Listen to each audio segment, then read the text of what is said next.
Marta, you have been in this business for a very long time. Yes, I have. And you have noticed over the years, there have been some trends that you guys have been seeing. And one of those trends, I understand, is more men are becoming victims of domestic violence, or more men are reporting it, or what are you guys seeing? You are correct. So we have, in the last 2+ years, we have sheltered more men than we have had to shelter in the past 47 years.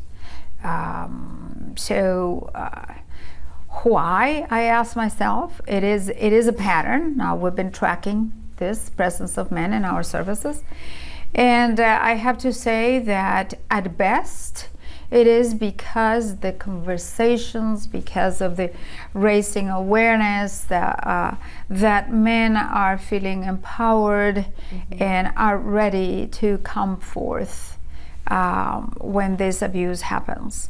It may also be that women are now abusing men more than they have had in the past. The one thing that I do know, having read several articles and some research, is that for the most part, men abuse to control as an element of power and control. And when women abuse is an element of defense. So is it preemptive defense, or is it actual defense before something else happens? Either way, it's a trend, as I said, and it's a disturbing trend. It's a disturbing trend because while abuse to women has not gone down, now we have men also participating, of course, in lower numbers. In lower numbers, so men continue to occupy that dishonorable distinction of being the abuser of women, but now women are also participating. Do you also think, I mean, probably years ago, men weren't even coming forward because of a potential, some people say there may be a stigma around it, or I'm a man, I am supposed to be strong. There is no way that, I would be embarrassed if I were to come forward. Absolutely. The socialization process makes it almost impossible for a man of any age to come forth and say, I was hit, I am abused. Men from the crib, little boys are taught not to cry, not to show emotion as a sign of weakness, just to fight for whatever it is that they stand for their dignity, for respect. So this is traditionally what has happened in society. So there is conversation more and more about this wrong way of socialize little boys into not being able or feeling stigmatized for emotional outward representation of emotions. But that seems to be shifting somehow. And it's not all bad, right? We all have emotions, including men, for a reason. And so just negating that aspect of their humanity is wrong. I know, and this doesn't matter, but I'm just curious for my own, do you guys track as far as, I know that there are different kinds of relationships. There may, men are in relationships with men are in relationships with women. Do we know the abusers? I mean, is it maybe more men abusing men, women abusing men, or is that even, I know it doesn't matter, Sure, it really doesn't matter. However, this is about numbers, right? And data is trying to tell us something. So most of the abused men that come seeking help are men who have been abused by women. So there are those cases of men unto men, but for the most part, it's men that are being abused by women.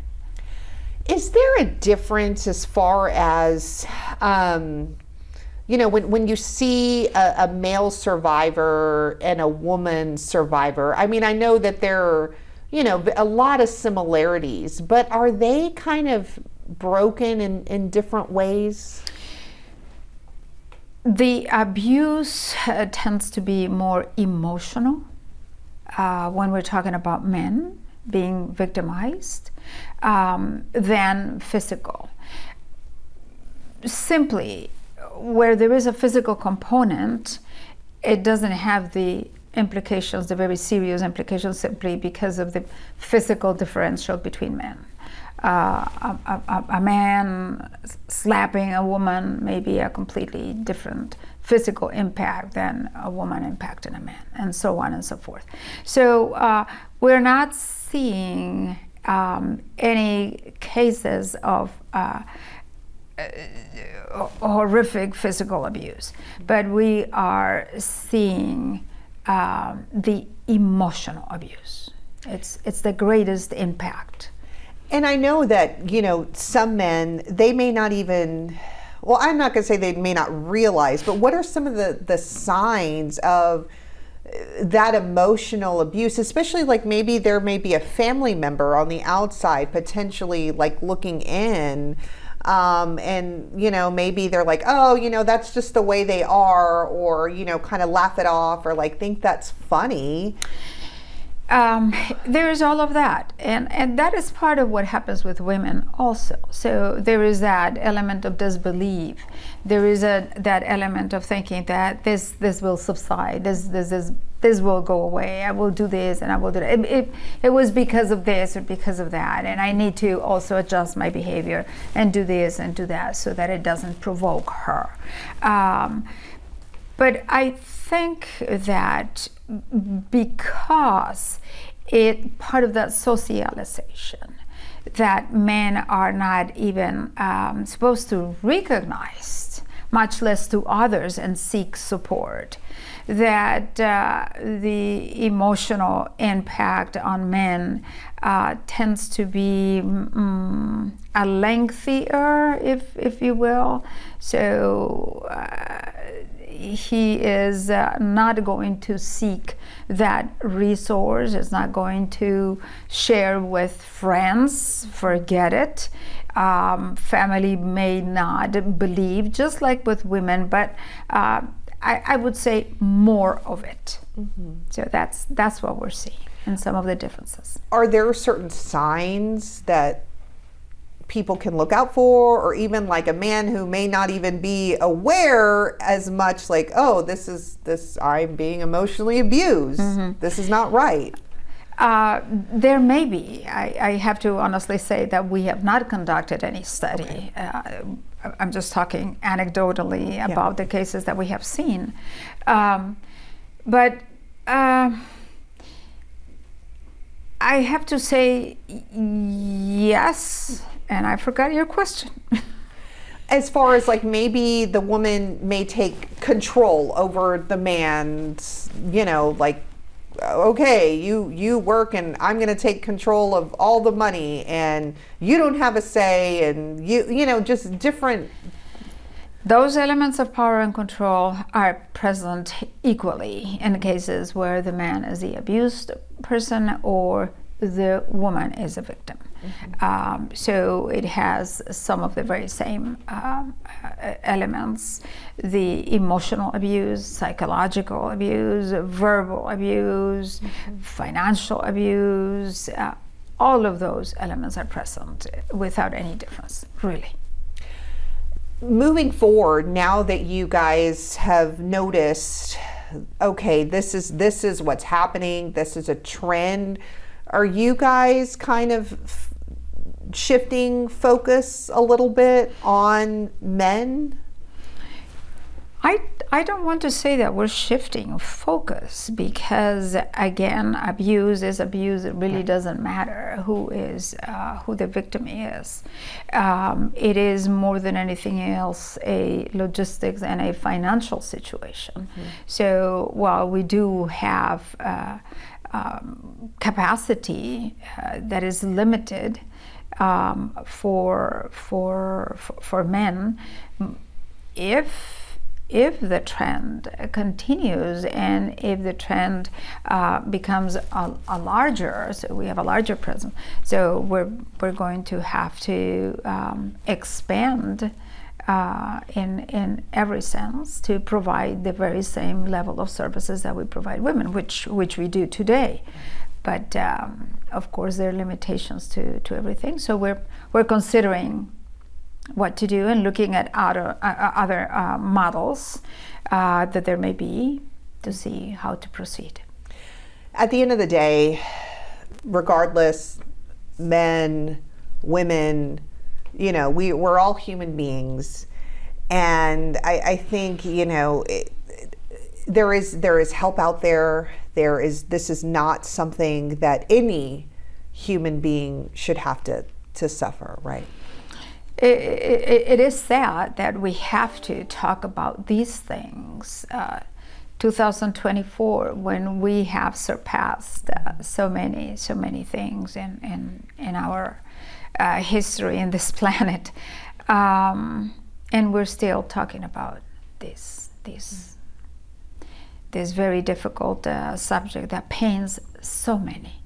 Let me just say that some of these men are fathers. And that some of these men, just like the mothers, they come with their children too. So let's not forget that for every person, every adult that is victimized, there are children that are also victimized. And the impact that has on society, the impact that has on the generational violence as we move forward. So there is we are very emphatic in making sure that those children are intervened properly and timely, because it is our best chance and opportunity at decreasing the numbers, educating people, and preventing this upward trend that we are seeing in our community.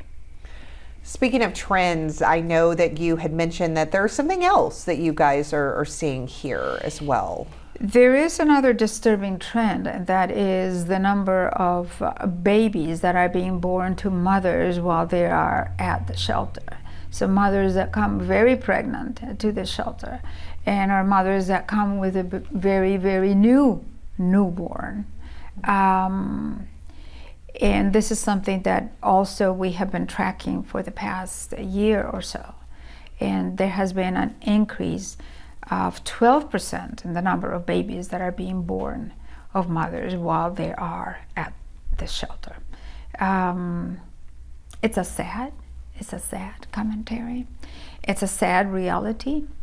And we will continue to track it. And we know that pregnancy is one of the high risk factors in domestic violence. But this increase, 12%, is very alarming, very alarming. So coincidentally, I have to say that in the same period of time, we have had a ban on abortion. And once again, we have not conducted any study to determine, unequivocally this is what it is. But I just find it coincidental, And from circumstances that we know from some of the women, it has had a repercussion in their lives, not being able to access abortion clinics. And I know, like, for the women with the newborns, I mean, obviously that's a different type of care altogether that you guys have to assist with, because not only do you have mom, but you have baby as well. We have always helped the mothers that, and this has happened through the years many times. But what we're seeing now is an increase in those circumstances. Moms that deliver while being at the shelter, or arrive very in the late pregnancy and deliver while being at the shelter. That are in days of weeks of delivering a child. Absolutely, yes. Wow, yes. Okay, man. Marta, anything else that you want to add or want to say? I mean, I know that the work continues. Melissa, I will not stop bringing to the audiences the fact that the majority of the victims of domestic violence are children. I will be blue on my face by saying the same thing. If we want to stop the numbers, if we want to dent the problem of domestic violence in our community, we have to focus on prevention. And while we continue to deliver all of the services to the victims, we need to think of those who may be victims in the very near future and educate those. Have those conversations about relationships and respectful relationships at home with our kids, with our family. Just talk about it. Bring it up in conversation. It is not something that should make any San Antonian proud to know that domestic violence has one of the highest numbers in the state of Texas, and possibly among one of the highest in the nation.